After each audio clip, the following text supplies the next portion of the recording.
राहुल तरे यांचा जो मृत्यू झाला आहे हा काही कारण नसताना म्हणजेच नक्कीच प्रशासनाच्या ह्या हलगर्जीपणामुळे त्यांचा मृत्यू झालेला आहे। नजर बॅनरवर जाते त्याच्यामुळे ते अपघात घडू शकतात। दिल्यामुळे दुर्घटना नजर हटी दुर्घटना घटी असा प्रकार होतो। बरोबर. बॅनर कशाला लावायची तिथे? बरोबर. का परवानगी देतो? प्रशासनाचं लक्ष नाही का?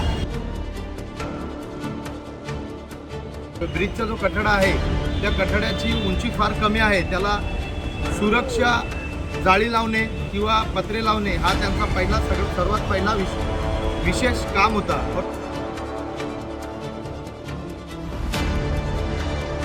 व्यक्ती आहे त्यांच्या परिवारामध्ये करता धरता ते एकटेच होते।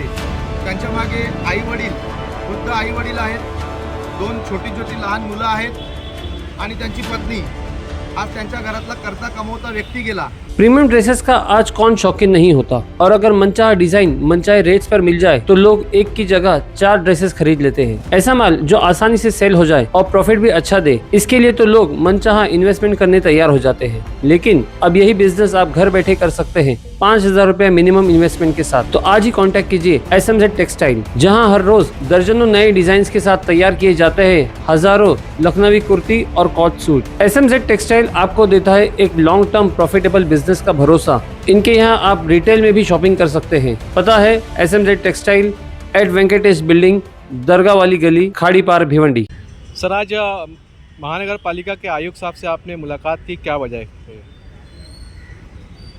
आज आयुक्त साहेबांना मिळण्याचं कारण असं की काल ह्याच टायमाच्या अवधीत एक ॲक्सिडेंट झाला।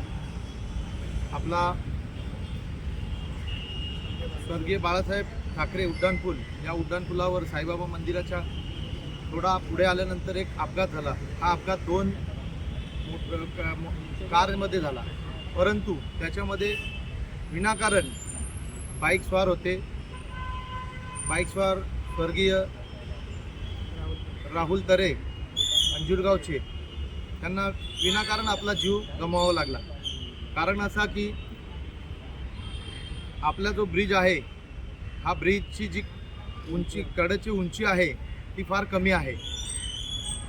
त्याने ते खाली फेकले गेले आणि त्यांचा मृत्यू झाला।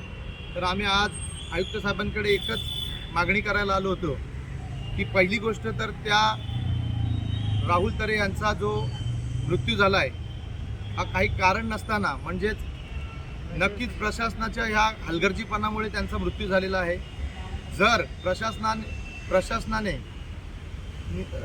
नियमित त्याच्यावर लक्ष देऊन त्यांची जी कठडा आहे, ब्रिजचा जो कठडा आहे त्या कठड्याची उंची फार कमी आहे, त्याला सुरक्षा जाळी लावणे किंवा पत्रे लावणे हा त्यांचा सर्वात पहिला विशेष काम होता। परंतु तो आज आम्ही वर्षभरापासून त्यांच्या मागे लागलो आहोत की याची उंची वाढवा किंवा त्याला सुरक्षा जाळी लावा, परंतु कोणत्याही प्रकारचं आजपर्यंत काम झालेलं नाही आहे। आणि वारंवार असेच ह्या 2025च्या सालापासूनच आता हा दुसरा हादसा आहे। हे हादसे वारंवार होत आहेत। आत्तापर्यंत कमीत कमी 7 ते 8 व्यक्ती तिथून पडून मृत्युमुखी पडले आहेत। त्याच्यामुळं ह्याला कुठेतरी आळा बसला पाहिजे म्हणून आम्ही हा आज निर्णय घेतला। आणि दुसरी गोष्ट अशी की जी मृत व्यक्ती आहे त्यांच्या परिवारामध्ये करता धरता ते एकटेच होते। त्यांच्या मागे आई वडील, वृद्ध आई वडील आहेत, 2 छोटी छोटी लहान मुलं आहेत आणि त्यांची पत्नी। आज त्यांच्या घरातला करता कमवता व्यक्ती गेला। येत्या भविष्यात त्यांना कोणत्याही प्रकारचा कमाईचा किंवा कमवून देणारा व्यक्ती राहिला नाही। त्यांना आमच्या प्रशासनाला एकच निवेदन दिलं आहे की त्यांच्या कुठल्या तरी प्रशासनाच्या कोणत्या तरी खात्यामध्ये त्यांच्या पत्नीला एखादा सोयीमध्ये रुजू करावं किंवा त्यांना काहीतरी त्याचा मोबदला द्यावा, याकरिता आज आम्ही निवेदन दिलं आहे। आणि आयुक्त साहेबांनी काय आश्वासन दिलं तुम्हाला? आयुक्त साहेबांकडे गेल्यानंतर आयुक्त साहेबांनी आम्हाला असं आश्वासन दिलं आहे की हे जे आहे उड्डाणपूल हे MMRDAच्या अंतर्गत येतो, त्याच्यामुळं आम्ही त्याच्यावर कोणत्याही प्रकारचे बदल करू शकणार नाही किंवा जाळी वगैरे आम्ही आमच्या हक्काने मारू शकणार नाही। ही त्यांचा उत्तर काय आम्हाला पटलेलं नाही आहे, समाधानकारक वाटलेलं नाही आहे। कारण हा ब्रिज जो आहे जरी MMRDAचा असला तरी भिवंडी अंतर्गत आणि भिवंडीच्या रस्त्यावर किंवा जमिनीवर आहे.